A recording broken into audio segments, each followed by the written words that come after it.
तो इस वीडियो में हम मल्टीमीडिया एंड ग्राफिक्स के बारे में पढ़ेंगे। मल्टीमीडिया एंड ग्राफिक्स क्या होता है। तो प्रत्येक सूचना को प्रस्तुत करने के लिए किसी माध्यम की ज़रूरत होती है। जैसे कोई सूचना हो गई, ऑडियो हो गया, वीडियो हो गया, टेक्स्ट हो गया, इमेज हो गया, एनिमेशन हो गया या कोई ग्राफिक्स हो गया। तो किसी डेटा को या सूचना को भेजने के लिए किसी माध्यम की ज़रूरत पड़ती है। अब क्या होता है, ग्राफिकल इंटरचेंज फॉर्मेट, GIF का क्या फुल फॉर्म होता है, graphical interchange format.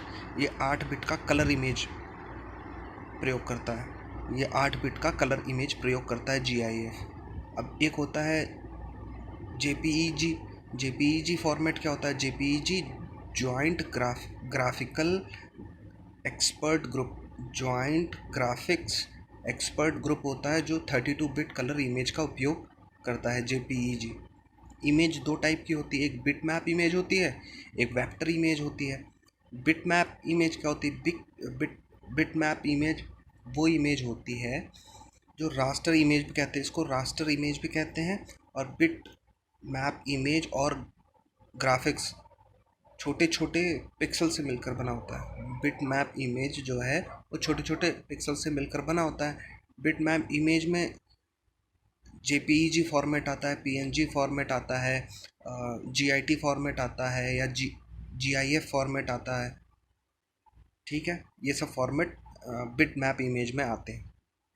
Vector image में क्या होता है? वेक्टर इमेज में इसमें मैथमेटिकल एक्सेस का प्रयोग किया जाता है। कोई भी अगर वेक्टर इमेज हमें बनानी है तो उसमें मैथमेटिकल एक्सेस का प्रयोग करके हम उस इमेज को बनाते हैं। लेंथ कितनी है और उसकी वाइड कितना रहेगा, तो इन सब चीज़ों को जब हम मैथमेटिकल एक्सेस का प्रयोग करते हैं तभी हम वेक्टर इमेज बना सकते हैं। इसमें पिक्सल्स नहीं होती हैं, ये पिक्सल्स पे बेस्ड नहीं होते हैं जो वेक्टर इमेज होते हैं। वेक्टर इमेज को जूम करने पे क्वालिटी में कोई फ़र्क नहीं पड़ता है। जब वेक्टर इमेज को या कोई वेक्टर इमेज हम बना लेते हैं और उसको हम जूम करते हैं तो उसकी क्वालिटी में कोई फ़र्क नहीं आता है, वो वैसे का वैसा ही दिखता है। और इसकी जो इमेज होती है वो बाइनरी सेट के रूप में 0101 के फॉर्मेट में इसकी इमेज स्टोर होती है। वेक्टर इमेज का यूज़ लोगो, कार्टून बनाने में यूज़ किया जाता है। ठीक है, वेक्टर इमेज को .ai, .cdr, .svg के फॉर्मेट में हम सेव करते हैं। वेक्टर इमेज को .ai, .cdr, .svg के फॉर्मेट में हम सेव करते हैं। इन्हें बनाने एवं एडिट करने के लिए कोरल ड्रा, इंकस्केप, इलस्ट्रेटर का यूज़ किया जाता है। ये सब एप्लीकेशन है जिसमें हम वेक्टर इमेज बनाते हैं। साउंड क्या होता है? जो एनालॉग ऑडियो होता है, एनालॉग ऑडियो में रिकॉर्ड की गई जो साउंड को सुनने तथा प्रोड्यूस करने हेतु इलेक्ट्रिक वोल्टेज का प्रयोग किया जाता है। साउंड इमेज हम कैसे निकालते हैं या सुनते हैं? साउंड इमेज को हम सुनने के लिए इलेक्ट्रिक वोल्टेज का उपयोग करके हम साउंड इमेज को सुना जा सकता है। डिजिटल ऑडियो में क्या होता है? डिजिटल ऑडियो में बाइनरी कोड्स होते हैं 01 के रूप में, और जिसे सिर्फ कंप्यूटर द्वारा ही समझा जा सकता है। तो डिजिटल ऑडियो में हम कंप्यूटर द्वारा समझ सकता है ये, और ये स्पीकर की मदद लेकर के सुन सकते हैं। डिजिटल ऑडियो में हम स्पीकर की मदद लेकर के सुन सकते हैं और ये कंप्यूटर के फॉर्मेट में वॉइस रिकॉर्ड होती हैं। और एनालॉग में क्या होता था, हम किसी वोल्टेज या इलेक्ट्रिक वोल्टेज के थ्रू हम आवाज़ को सुनते थे। एनिमेशन क्या होता है? एनिमेशन को हम MPEG फाइल फॉर्मेट में स्टोर करते हैं। एनिमेशन जो होता है उसको हम MPEG फाइल फॉर्मेट में स्टोर किया जाता है। अब एनिमेशन में क्या क्या चीज़ें आती हैं? एनिमेशन में कार्टून आता है, वीडियो गेम्स हो गया, ये सब एनिमेशन की फाइल फॉर्मेट होती हैं। MPEG का फुल फॉर्म क्या होता है? Motion picture expert group audio. Motion picture expert group, ये MPEG का फुल फॉर्म होता है। एक होता है मल्टीमीडिया कियोस्क। मल्टीमीडिया कियोस्क क्या होता है? कियोस्क एक इंटरैक्टिव मल्टीमीडिया कंप्यूटर होता है। कियोस्क क्या होता है? कियोस्क एक मल्टीमीडिया इंटरैक्टिव कंप्यूटर होता है जो कि कंप्यूटर स्क्रीन पर GUI वाले आइकन को उंगली से छू करके सूचनाएं प्राप्त की जा सकती हैं। और ये GUI बेस्ड होते हैं, आइकन पे आपको दिखेगा, आइकन कुछ ऐसा कुछ लोगो टाइप का दिखेगा, तो आप उसको छू करके उसको यूज़ कर सकते हैं मल्टीमीडिया कियोस्क में। और इसका मल्टीमीडिया कियोस्क कहाँ कहाँ लगे हुए होते हैं? मल्टीमीडिया कियोस्क रेलवे स्टेशनों पे जो स्क्रीन लगी हुई होती है, या एयरपोर्ट पे कोई स्क्रीन लगी हुई होती है, उसको मल्टीमीडिया कियोस्क बोलते हैं। उसको टच करके उसमें इंफॉर्मेशन हम ले सकते हैं। अब इमेज कैप्चरिंग मेथड क्या होता है? इमेज कैप्चरिंग मेथड तो डिजिटलाइजेशन की प्रोसेस के लिए हार्डवेयर एंड सॉफ्टवेयर दोनों की आवश्यकता होती है। जब इमेज को हम कैप्चर करते हैं तो उसमें हमें हार्डवेयर एंड सॉफ्टवेयर दोनों की ज़रूरत पड़ती है। इमेज कैप्चरिंग डिवाइस के रूप में डिजिटल कैमरा हो गया, स्कैनर होगा, ये सब होती है इमेज कैप्चरिंग डिवाइसेस। ठीक है। अब एक CMY के इमेज में कम से कम 4 चैनल होते हैं। जैसे कि जब हम कोई पिक्चर को कैप्चर करते हैं, या कोई हम ऑडियो को वीडियो को हम जब हम कोई वीडियो को हम बनाते हैं, तो CMY के इमेज टाइप के चैनल्स होते हैं। जैसे सियान हो गया, मेजेंटा हो गया, येलो हो गया, ब्लैक हो गया, ये सब कलर्स हैं। अगर हम कोई वीडियो को हम शूट करते हैं या कोई हम इमेज कैप्चर करते हैं, तो ये 4 ही कलर होते हैं जो कि हम डिजिटल कैमरा या डिजिटल कंप्यूटर में होते हैं। इनसे ही पिक्चर्स बनती हैं, इन्हीं कलरों से पिक्चर्स बनती हैं। TIFF फाइल फॉर्मेट क्या होती है? TIFF file format tag image file format होती हैं। TIFF फाइल फॉर्मेट क्या होती हैं?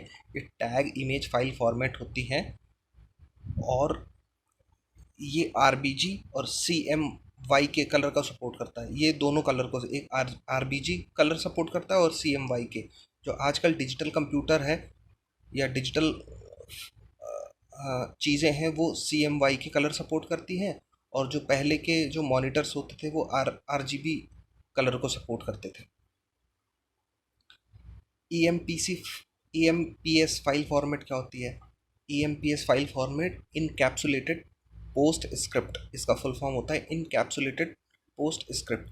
इस फाइल में आकार चेंज होने पर इमेज में कोई फ़र्क नहीं पड़ता है। ये भी एक टाइप की आप इसको वेक्टर इमेज बोल सकते हैं कि EMPS file format encapsulated post script इसका फुल फॉर्म होता है। और इस फॉर्मेट में अगर कोई पिक्चर हम बनाते हैं तो इमेज में कोई फ़र्क नहीं पड़ता है जूम करने पर या चेंज करने पर। ठीक है। PNG फाइल फॉर्मेट क्या होती है? पोर्टेबल नेटवर्क ग्राफिक्स, इसका फुल फॉर्म होता है पोर्टेबल नेटवर्क ग्राफिक्स। सबसे ज़्यादा यूज़ किए जाने वाला जो इमेज कंप्रेशन फॉर्मेट होता है वो PNG फॉर्मेट ही होता है, और ये 8 बिट कलर को सपोर्ट करता है। अब कुछ क्वेश्चंस देखते हैं, क्या क्या क्वेश्चंस हो सकते हैं। मेटाफाइल्स वे ग्राफिक्स होते हैं जिनमें रास्टर एंड वेक्टर डेटा होते हैं। मेटाफाइल्स क्या होती है?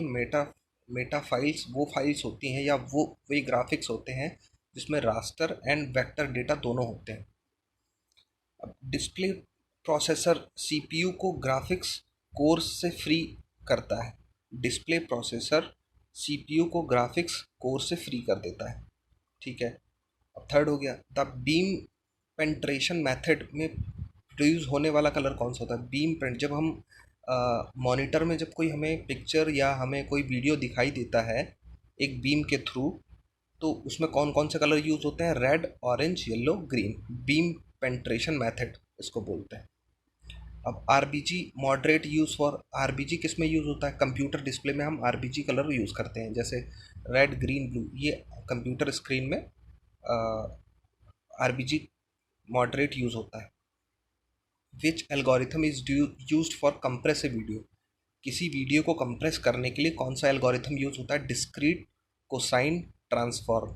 अगर कोई भी वीडियो को हमें कंप्रेस करना है तो हमें कौन सा सॉफ्टवेयर या कौन सा एल्गोरिथम यूज़ करना पड़ता है? उसमें डिस्क्रीट कोसाइन ट्रांसफॉर्म। किसी ऑब्जेक्ट की साइज को परिवर्तित करने हेतु कौन सा प्रयुक्त होता है? किसी ऑब्जेक्ट की फाइल को परिवर्तित करने हेतु क्या प्रयुक्त होता है? Scaling transformation. अगर किसी ऑब्जेक्ट की साइज में कम ज़्यादा करना है तो हम उसके स्केलिंग को ट्रांसफॉर्म करते हैं, छोटा बड़ा करते हैं, स्केलिंग ट्रांसफॉर्म करते हैं। ऑडियो वीडियो इंटरलीव का विकास 1992 में हुआ था। इसे किसके द्वारा विकसित किया गया था? ऑडियो वीडियो इंटरलीव का विकास 1992 में हुआ था। इसे किसके द्वारा विकसित किया गया था? माइक्रोसॉफ्ट के द्वारा विकसित किया गया था audio video interleave. Display processor का पर्पस क्या होता है? डिस्प्ले प्रोसेसर का पर्पस ये होता है कि जो डिस्प्ले में फ्लिकरिंग होता है, जो डिस्प्ले में झिलमिलाना होता है, उसको ऑप्टिमाइज करता है, उसको सही करता है display processor. Computer graphics was first use by, जो कंप्यूटर ग्राफिक्स है उसको सबसे पहले किसने यूज़ किया था? सबसे पहले हिलियन फेल्टर ने किया था। हिलियन फेल्टर ने सबसे पहले कंप्यूटर ग्राफिक्स को यूज़ किया था 1960 में। डिस्प्ले कार्ड क्या होता है? डिस्प्ले कार्ड एक तो वीजीए होता है, एक ईजीए होता है। वीजीए वीजीए क्या होता है? वीडियो ग्राफिक्स एरे होता है, जो कि हमारे कंप्यूटर या सीपीयू में लगा हुआ होता है। ये एक तरीके का कार्ड होता है। और ईजीए क्या होता है? ईजीए इनहेंस ग्राफिक्स एडाप्टर होता है। ये भी हमारे कंप्यूटर और सीपीयू में एक कार्ड की तरह लगे हुए होते हैं। टू डायमेंशनल कलर मॉडल कौन से होते हैं? टू डायमेंशनल कलर मैं पहले बता चुका हूँ। टू डायमेंशनल कलर मॉडल एक तो RGB होता है और एक CMYK। ये दो ही कलर फॉर्मेट सबसे ज़्यादा यूज़ होते हैं। एलिमेंट मल्टीमीडिया का डिसएडवांटेज क्या है? एलिमेंट मल्टीमीडिया का डिसएडवांटेज क्या है? एक तो यूजेबिलिटी। यूजेबिलिटी सबसे ज़्यादा हम यूज़ करते हैं मल्टीमीडिया का, तो ये यूजेबिलिटी तो है, ये डिसएडवांटेज नहीं है। एडॉप्टेबिलिटी, हम कोई भी चीज़ को अडॉप्ट कर सकते हैं, उसमें से कि कोई वीडियो है उसको हम समझ सकते हैं, तो हम एडॉप्टेबिलिटी भी बहुत ज़्यादा होती है मल्टीमीडिया में।